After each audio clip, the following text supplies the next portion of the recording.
নমস্কাৰ, কি খবৰ আপোনালোকৰ? মই জুৰিয়ে পুনেৰ পৰা আপোনালোক সকলোকে মোৰ এটি নতুন ভিডিঅ'লৈ স্বাগতম জনাইছোঁ। আজি বনাবলৈ লৈছোঁ মই তিতা কেৰেলা, আৰু যিসকলে তিতা কেৰেলা খাই বেয়া পায় তেওঁলোকেও কিন্তু আজি মোৰ ভিডিঅ'টো চাই তিতা কেৰেলা খাবলৈ মন যাব। আৰু এয়া দেখিছেনে, মই তিতা কেৰেলা 4টা ধুই শুকুৱাই লৈছোঁ। বেছি বনোৱা নাই, মই 4টাহে বনাবলৈ লৈছোঁ। আপোনালোকে যদি বেছি খাই ভাল পায় তেতিয়াহ'লে বেছি লৈ ল'ব পাৰে। তেতিয়াহ'লে এতিয়া মই সৰু সৰুকৈ কেৰেলাকেইটা কাটি লৈছোঁ। আৰু আপোনালোকে বেছি ডাঠকৈ নাকাটিব, সুবিধা অনুযায়ী আপোনালোকে পাতলকৈ কাটিব, কাৰণ পাতলকৈ কাটিলে যিকোনো বস্তু সিজিবলৈ দেৰি নালাগে, সোনকালে সিজে। আৰু এয়া দেখিছে, মই সম্পূৰ্ণকৈ গোটেই 4টা কেৰেলা কাটি ল'লোঁ। আৰু মই ইমানখিনিয়ে বনাম, মানুহো আমি 3টাহে, সেইকাৰণে।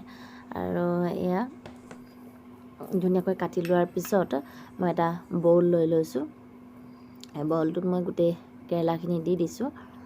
আৰু বউলটো সৰু হ'ল, ভাবিলোঁ একেটাকে লেতেৰাকৈ আকৌ বেলেগ এটা নলওঁ, আৰু লগত এচামুচ দি দিছোঁ নিমখ।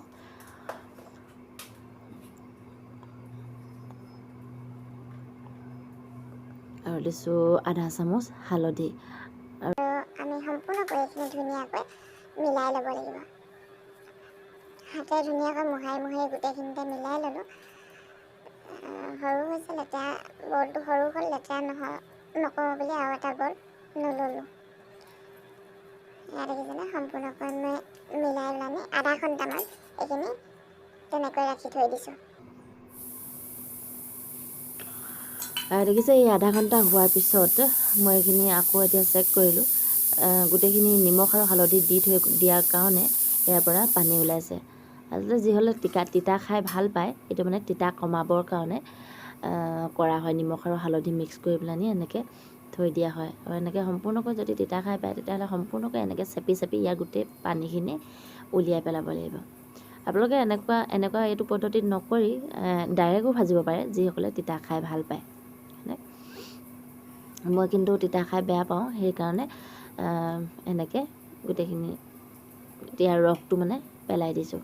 আৰু এইখিনি গোটেইখিনি এনেকৈ চেপি হৈ যোৱাৰ পিছতো আপোনালোকে যদি ইচ্ছা কৰে তাতকৈও যদি একেবাৰে তিতা বেয়াই পায়, তেতিয়াহ'লে ধুই ল'বও পাৰে। কিন্তু মই নুধুওঁ, এনেকৈ ধুই দিলে ইয়াত মানে পানীটো সোমাই গ'লে মানে খাবলৈ ভাল নালাগিব, সেইকাৰণে নোধোৱাকৈ মই বনাবলৈ লৈছোঁ। এখন কেৰাহী পাতি ল'লোঁ, কেৰাহীখনত অকণমান পানী থাকি গ'ল, পানীখিনি আঁতৰাই লৈছোঁ। আৰু গৰম হোৱাৰ লগে লগে 2-3 চামুচমান তেল দি লৈছোঁ। আৰু গেছটো অকণ বঢ়াই দিছোঁ। আৰু যেতিয়া তেলখিনি গৰম হ'ব, এয়া দেখিছেনে, তেলখিনি লাহে লাহে গৰম হ'ল। গৰম হোৱাৰ লগে লগে এচামুচ জিৰা দিলোঁ। আৰু এয়া হ'ল সৰিয়হৰ গুটি। গোটেইখিনি ভালকৈ ফুটিবলৈ দিব। যদি সৰিয়হ গুটিবোৰ ভালকৈ নুফুটে বা জিৰা গুটিবোৰ ভালকৈ নুফুটে, মানে কিবা বেলেগ এটা টেষ্ট আহি যায়, কাৰোবাৰ এটা বেলেগ এটা টেষ্ট মানে আহে, খাবলৈ ভাল নালাগে। আৰু দেখিলে এতিয়া মই ইয়াতে তিতা কেৰেলাখিনি এনেকৈ হাতেই দি দিছোঁ। আৰু এনেকৈ ফ্ৰাই কৰি ল'ম। গোটেইখিনি দি লৈ এতিয়া হেতা এখনে গোটেইখিনি তেলখিনিৰ লগত মিক্স কৰি দিব লাগিব। মিক্স কৰি ল'ম, লৰাই থাকিম। গোটেইখিনি মিক্স হৈ যোৱাৰ পিছত অকণমান পাতলকৈ মেলি দিম, কাৰণ কেৰেলাখিনি সিজিবলৈ সময় লাগিব। আৰু তেতিয়ালৈকে মই 3টা পিঁয়াজ, আপোনালোকে 3টাতকৈ বেছিও দিব পাৰে, যিসকলে পিঁয়াজ খাই ভাল পায়। এনেকৈ পাতলকৈ মই কাটি লৈছোঁ। যিসকলে সৰহ পিঁয়াজ সৰহকৈ লাগে বুলি ভাবে, তেওঁলোকে সৰহকৈ পিঁয়াজ দি ল'ব পাৰে। আপোনালোকৰ নিজৰ ওপৰত কথা সেইটো। আৰু সেনেকৈ দেখিছেনে, মই সম্পূৰ্ণকৈ গোটেই 3টা পিঁয়াজ পাতলকৈ কাটি লোৱাৰ পাছত এতিয়া এইখিনি এবাৰ লৰাই দিছোঁ। 2-3 মিনিটমান হোৱাৰ পিছত এইখিনি লাহে লাহে ব্ৰাউন হ'বলৈ ল'ব, কেৰেলাখিনি সিজিবলৈ ল'ব। আৰু লাহে লাহে ব্ৰাউন হোৱাৰ পিছত এখন প্লেট লৈছোঁ। আৰু সেই প্লেটখনতে মই গোটেইখিনি এনেকৈ কাঢ়ি ল'ম। আপোনালোকে কিন্তু আধাতেই নাকাঢ়িব, গোটেইখিনি ব্ৰাউন হ'বলৈ দিব, সিজিবলৈ দিব। তাৰপিছতে গোটেইখিনি এনেকৈ কাঢ়ি ল'ব প্লেট এখনত। তাৰপিছতে এয়া দেখিছেনে, ধুনীয়াকৈ কাঢ়ি ল'লোঁ। কাঢ়ি লোৱাৰ পিছত এখন কেৰাহীত আকৌ 2 চামুচমান তেল দি দিলোঁ। আৰু মই অকণমান কম হোৱা দেখি আৰু অকণমান দিলোঁ, মানে 2 চামুচমানেই হ'ব। আৰু গেছটো অকণ বঢ়াই দিলোঁ। তাৰপিছতে বহাই দি পেলানি এতিয়া লাহেকৈ তেলখিনি গৰম হ'বলৈ দিছোঁ। গৰম হোৱাৰ লগে লগে আকৌ জুইৰ ফ্লেমটো কমাই পেলানি পিঁয়াজখিনি দি দিলোঁ।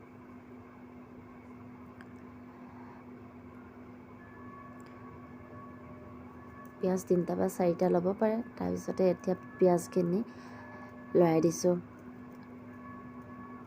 পিঁয়াজখিনি যদি ক'ৰবাত যদি মানে টুকুৰাটো ডাঙৰকৈ থাকি গৈছে, মই সেইটো সৰুকৈ দিছোঁ হেতাখন মাৰি পেলানি।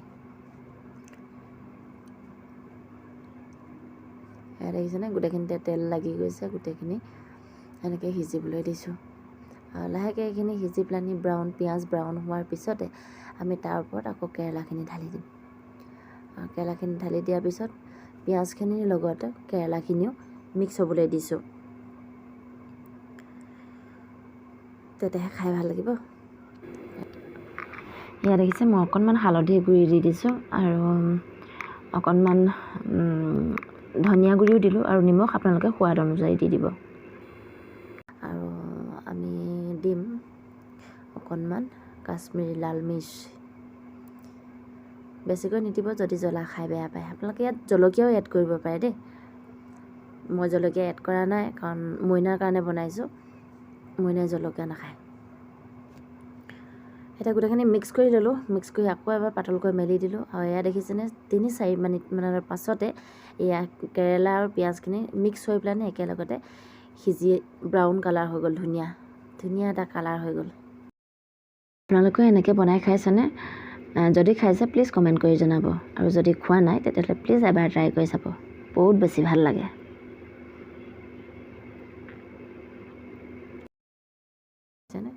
এমুঠি নহয় আৰু আধা মুঠিমান অকণমান ধনিয়া আৰু ওপৰতে ডাঙৰ ডাঙৰ ডাল কেইটামান গুচি গ'ল, ঠাৰি কেইডালমান গুচি গ'ল, সেইকেইডাল মই আকৌ কাঢ়ি দিছোঁ।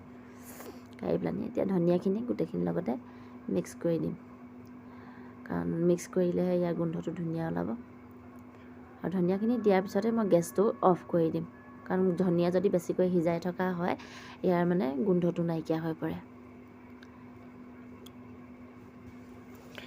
আৰু এয়া দেখিছেনে ইমান ধুনীয়া কালাৰ হৈছে, মানে দেখিলেই খাম লগা। আপোনালোকে বাৰু কেনেকুৱা দেখিছে কমেণ্ট কৰি প্লিজ জনাই দিব।